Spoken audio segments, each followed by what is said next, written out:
Para a nossa sobrevivência, é necessário sabermos nos relacionar com o meio ambiente. A consciência ambiental compreende o meio ambiente em sua totalidade e as consequências que certos atos podem causar a ele, entendendo que a preservação dos ecossistemas depende do coletivo. Essa preocupação tem sido cada vez mais pauta em diversas discussões. Este ano, por exemplo, marca os 7 anos da carta encíclica Laudato Si, do Papa Francisco, sobre o cuidado com a casa comum, onde o Papa critica o consumismo e o desenvolvimento irresponsável e faz um apelo mundial para a unificação das ações contra a degradação ambiental e a preservação do meio ambiente. Pensando nessas questões, o Pod Marie de junho abordará sobre a educação ambiental. Pod Marie! Hoje, no Dia Mundial do Meio Ambiente, recebemos para o nosso bate-papo educadores do Colégio Sagrado Coração de Maria de Belo Horizonte, o professor de Geografia Paulo Galvão e o coordenador do Serviço de Orientação Religiosa Sérgio Andrade. Sejam bem-vindos, muito obrigada por terem aceitado o convite para a gente falar de um assunto que sempre é tão importante, que é o meio ambiente. Obrigado, Thalita, eu que agradeço o convite. E falar de educação ambiental é sempre bom, né? É refletir sobre a nossa casa comum, né? Sobre a sobrevivência do nosso planeta. E conversar sobre esse assunto encanta e nos desperta para um engajamento maior. A gente sabe que a educação ambiental ela ensina a valorizar e a respeitar o meio ambiente. E que esse assunto ele tem que ser trabalhado desde a infância. E aí, professor, eu queria que você falasse um pouquinho para a gente como que a gente pode introduzir na rotina das crianças a educação ambiental e como a disciplina de geografia pode contribuir para esse conhecimento. Primeiro, né, Thalita, a gente tem que refletir muito sobre essas questões ambientais, porque é com as crianças que a gente tem que refletir isso, porque o público adulto, muitas vezes, fica mais difícil da gente conseguir atingir, não é impossível. Mas quando a gente desenvolve com as crianças, é muito mais fácil e muito mais tranquilo da gente entrar nesse engajamento com elas. E aqui no colégio nós temos uma prática muito bacana, com os colegas professores e até mesmo com os alunos, onde que a gente faz muito essa reflexão, seja fora da sala de aula, ou sejam nas nossas reuniões, onde que a gente vai discutir sobre essas questões ambientais. E eu me lembro de uma de nossas reuniões, que o Sérgio, inclusive, trouxe para nós, que a gente precisa de cuidar do nosso micro. Não adianta eu querer cuidar do macro se eu não cuido do meu micro. E o que é cuidar do meu micro, né? Buscando lá, bebendo lá na fonte que o Sérgio nos trouxe, há muito tempo atrás, uma de nossas reuniões. É cuidar do meu espaço. É cuidar do meu espaço, da minha escola, da minha casa, dos lugares que eu frequento, para que depois eu possa, nessas ações do micro, eu atingir o macro. A primeira coisa que a gente tem que pensar é nisso, né? E cuidando desse micro, eu vou despertar nas outras pessoas, sejam da minha convivência ou não, algum tipo de ação, né? As minhas ações vão despertar no outro as ações, as mesmas ações. Então, isso é a primeira coisa que a gente tem que partir. E onde que a geografia entra nisso daí? Bom, a geografia, ela deixou há muito tempo de ser aquela geografia decoreba, né? Eu sempre falo isso para meus alunos, ser aquela geografia onde que eu vou reproduzir dos livros para a prova. A geografia hoje é muito mais do que isso. A geografia é cuidar desse meu micro e como que eu vou agir no meu macro, né? E são as ações, o tempo inteiro cuidar dessas ações para que elas possam virar grandes ações, inclusive mundiais, por que não? Então, quando a gente faz essas ações, ou quando nós conseguimos atingir essas crianças, lá da educação infantil, com ações simples, né? Colocar o lixo na lixeira, não puxar uma planta na hora que ele vai para o parquinho, na hora que eu vou acabar com o meu lanche, a hora que eu acabo de lanchar, pegar aquele resto do meu lanche que eu não quero, ou os descartáveis, jogar na lixeira, já é cuidar do meu micro. Então, eu estou passando para esse meu jovem, para essa minha criança, essas questões micros, se podemos dizer assim, né? Para que quando ele chega na fase adulta, ele já tem isso com ele e que ele vai desenvolver outras ações. Aí o micro dele já está tranquilo. E aí o que ele vai fazer? Ele vai fazer suas outras ações, as outras ações que são maiores. Que aí separar um lixo, que muita gente ainda não faz, exigir que o poder público leve isso para outros bairros. Essas são as nossas ações, né? Exigir do poder público para que a gente possa ter uma qualidade de vida na cidade melhor. Então, esse é o engajamento. Então, quando eu faço essas reflexões com os meus alunos, dentro da geografia, lá na educação infantil, e vou crescendo a cada ano, até no ensino médio, quando ele chega na fase adulta, isso para ele está muito mais tranquilo. Bom, eu acho que a geografia ajuda nisso. É refletir essas questões para que a gente possa cuidar do nosso planeta. Cuidar do planeta é cuidar da minha sobrevivência. Né? Se nós não tivermos mais o planeta, onde que nós vamos morar? Cadê o meu cuidado? Eu acho que é por aí. É interessante nessa fala do Paulo a gente perceber que é importante levar no processo pedagógico, pensar globalmente e agir localmente. Então, quando a gente desenvolve junto com as crianças, depois com os adolescentes, jovens, e aí na sequência, esse pensar global, né, para que a gente possa agir localmente. Isso já a gente se empodera com o processo e o compromisso com a própria vida, né, com a minha vida, com a vida do outro e aí com a vida no planeta, né? Isso é muito interessante. E esses momentos que nós estamos refletindo do meio ambiente e tudo mais, ajuda a gente a fortalecer isso em nós, né, cada vez mais. Quando a gente tem isso muito consciente no nosso micro, quando a gente pensa no nosso micro, a gente consegue, quando a gente está adulto, a gente consegue expandir para o macro e aí vira o pensamento coletivo. A gente pensa no coletivo e não só na gente, né? A geografia vem para criar essas possibilidades. Por isso que eu falo que deixou de ser a decoreba, né? De trazer, de mostrar para ele o que já está pronto. É criar possibilidades, porque muitas vezes a forma como eu cuido do meu micro não é a forma que o outro vai criar, mas as duas estão corretas. Então é criar possibilidades. E cuidar do planeta é isso. São possibilidades que a gente vai criando para que a gente possa ter essa sobrevivência por muito mais tempo. E pensar que o processo educacional, não só a geografia, mas todas as áreas do conhecimento, deveria gerar em nós esse movimento do abrir horizontes para contemplar e para agir realmente, consequentemente, nas relações sociais e procurar bandeiras de defesas, né, gerais que nós estamos precisando assumir aí na vida. E a Laudato Si, Sérgio, ela reflete justamente essa relação do homem e da mulher com a casa comum, para a gente poder, de fato, ter mesmo uma conversão ecológica e integral. Eu queria que você pudesse explicar para a gente um pouquinho assim, o que é a casa comum e o que o Papa Francisco traz nessa encíclica. Primeiro dizer que, pelo título, Laudato Si, a gente está querendo dizer louvado seja. Então nós vamos louvar a Deus por tudo que existe. Francisco, na sua reflexão, ele está trazendo para a gente uma provocação.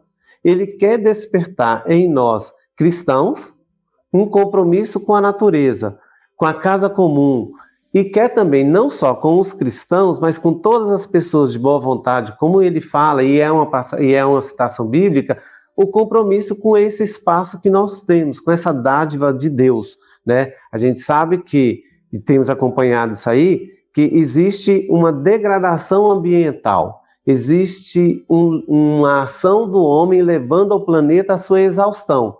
Então, Francisco nos convida, como igreja, como sociedade, a interagir nesse espaço para defender esse espaço chamado Casa Comum, que não é meu, que não é do Paulo, nem seu, Thalita, mas é nosso enquanto humanidade. E pensando na defesa da casa comum, não é só no meio ambiente, mas é pensar tudo aquilo que está interconectado nesse espaço casa comum. É a defesa das pessoas que estão vivendo em situação de vulnerabilidade, é buscar uma formação integral e integrante, é buscar uma espiritualidade, né, que nos motiva a assumir esse compromisso. Então, é um projeto que Francisco traz, vamos dizer assim, é um projeto provocador. É um desafio. Gente, nós precisamos assumir a defesa desse espaço que nos foi dado, não para dominar, mas para cuidar. Essa na lucidez do Francisco, nas experiências de fé que ele tem, ele nos provoca a fazer esse mesmo compromisso. E ele diz categoricamente, tudo está interligado, tudo tem conexão. E se algo nessa conexão cria algum ruído, cria algum problema, então nós temos aí algo que precisamos fazer e resolver esse problema ou esses ruídos aí nessa conexão para que a vida flua com tranquilidade e flua para todos. Não só para mim, nem para o Paulo, nem só para você, mas para todos nós. Para nós que estamos de cá e para quem está ouvindo a gente. Que a vida flua com dignidade. Uma outra coisa que a gente tem que pensar também, que é um dos contrapontos, né, do Papa Francisco, é o consumismo. Que hoje se fala tanto, né, nesse mundo capitalista, e longe de mim condenar o sistema, não é isso, não é essa a minha função, mas a gente pode condenar o consumo exagerado. Eu tive uma professora, de vez em quando a gente lembra, né, algumas coisas marcam a gente na faculdade, que ela falava assim, já há muito tempo atrás, de tanta coisa que eu não necessito. E aí, traduzindo isso para hoje, o que é isso tudo, tanta coisa que eu não necessito? É o consumismo exagerado mesmo. Né? É o meu caderno que eu usei, mas agora saiu um mais bacana, e aí eu não vou usar esse que está quase inteiro, mas eu quero um novo, porque a minha turma é nova, o que eles vão falar de mim se eu chegar com um caderno? Então é mais ou menos refletir nessa linha. E a encíclica do Papa Francisco, ela também leva a isso, a questão do consumismo. Porque o que é o consumismo? É a indústria produzindo mais porque eu compro mais, e é um elo de ligação. Né? Então, se eu consumo mais, se a indústria produz mais, são mais recursos que vão ser tirados. Será que precisa disso mesmo? E aí, buscando uma outra questão, é a questão da desigualdade, né? É a questão aí da discrepância cada vez mais entre o pobre e o rico, que tem a ver também com a questão ambiental, por que não? Né? Então, a gente tem que pensar no leque muito mais aberto na questão ambiental. Não é só o meio ambiente em si, não é isso que o Papa está exigindo de nós e pedindo para nós e nos convidando, como diz o Sérgio. É nós abrirmos a nossa mente e pensarmos, bom, o meu consumismo, né? E me preocupa muito a questão do consumismo. São tantas coisas que a gente quer e não tem necessidade, são tantas coisas que as pessoas precisam e não têm. Acho que é por aí que a gente tem que pensar. O convite que o Francisco nos faz, né, o Papa Francisco nos faz, é um chamamento para a conversão. Pensar no consumismo é pensar assim, eu preciso? É necessário? Então tem algumas perguntinhas que a gente poderia colocar sempre, olha, eu preciso comprar essa roupa? Eu preciso comprar esse sapato? Eu preciso mudar o meu telefone? Eu preciso acompanhar a tecnologia? Tudo que tem aí me serve. Por quê? Quando eu faço essas reflexões, quando eu faço essas perguntas, eu dou uma freada. E eu posso ter algumas mudanças de comportamento ou uma conversão diante dos apelos, né? Porque tudo está caminhando para levar o planeta, há bem pouco tempo, à exaustão. E se leva à exaustão, o que nós vamos fazer? Né? Então, é possível, eu creio, o Francisco acredita, e muita gente acredita, né? Nós da educação acreditamos, é possível mudar o que está posto por aí. É possível fazer intervenções que a gente defenda realmente a natureza. E diante de todas as reflexões, Sérgio, qual a relação que a gente pode fazer com essas temáticas? Dia da Educação Ambiental, Dia Mundial do Meio Ambiente e a Laudato Si. Eu creio que a relação é a Laudato Si, não só para escolas católicas, ela pode ser inspiração para essas questões que nós estamos aí, meio ambiente. Para não ficar aquela coisa só, como Paulo falou, da geografia, mas é algo que existe e que nós precisamos nos aproximar, apropriar para levantar a defesa. Defender o meio ambiente é importante? Mas defender como? Com o conhecimento das ciências, né? E aí apropriar desse espaço. Creio que o documento, né, a carta encíclica do Papa, traz para a gente essa motivação ou essa inspiração para levarmos essas bandeiras à frente. Então, algo assim, eu estou meio desmotivado. Vamos lá no Francisco, será que ele pode dizer para a gente? Ele diz categoricamente, não pode continuar do jeito que está. Como pastor, como padre, como bispo de Roma, como o Papa, né, que traz inspirando a comunidade cristã católica pelo mundo, está provocando a gente. Olha, o Jesus, que a gente acredita, é o Jesus da vida, do cuidado, da presença, da relação. Então a gente pode trazer tudo isso, as reflexões do Francisco, para dentro de ações como a gente desenvolve nas escolas. Tem tudo a ver. É fonte de inspiração, eu diria isso. A gente vive hoje numa cidade linda, que é Belo Horizonte, que é cercada por natureza. E eu queria que o professor pudesse compartilhar com a gente quais locais para engajamento na preservação do meio ambiente para colocar em prática a educação ambiental a gente encontra aqui na cidade. São vários, né? Eu diria que a gente poderia, primeiramente, ir no site da prefeitura.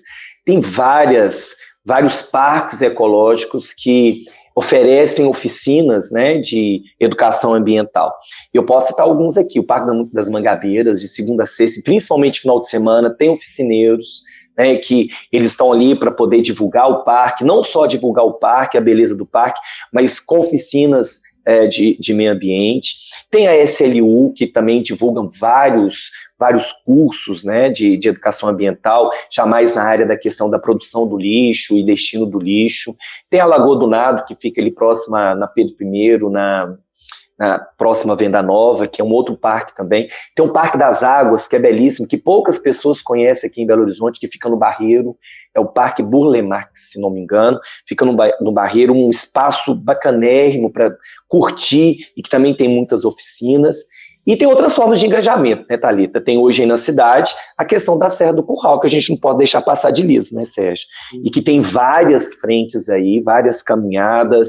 Eu já propus ao Sérgio para a gente, aqui dentro da escola, fazer com os meninos esse engajamento, mas não só assinar documento, eu vou na internet e vou ensinar um documento contra a depredação da Serra do Curral, não, é participar mesmo, né, das audiências públicas, entender o que está acontecendo, quais são as possibilidades, qual que é a degradação, o entorno aqui da Serra do Curral, ela vai ter um grande impacto. Então, não é só cursos, não é só espaços como parques ecológicos, porque lá eu posso passar o dia, fazer um piquenique, fazer algumas oficinas, mas é as minhas ações. Então, são essas, é começar aqui, né? Pertinho de nós tem Mariana, que até hoje nós estamos com essa catástrofe aí, dormindo com esse barulho, e que muito pouco se fez, né?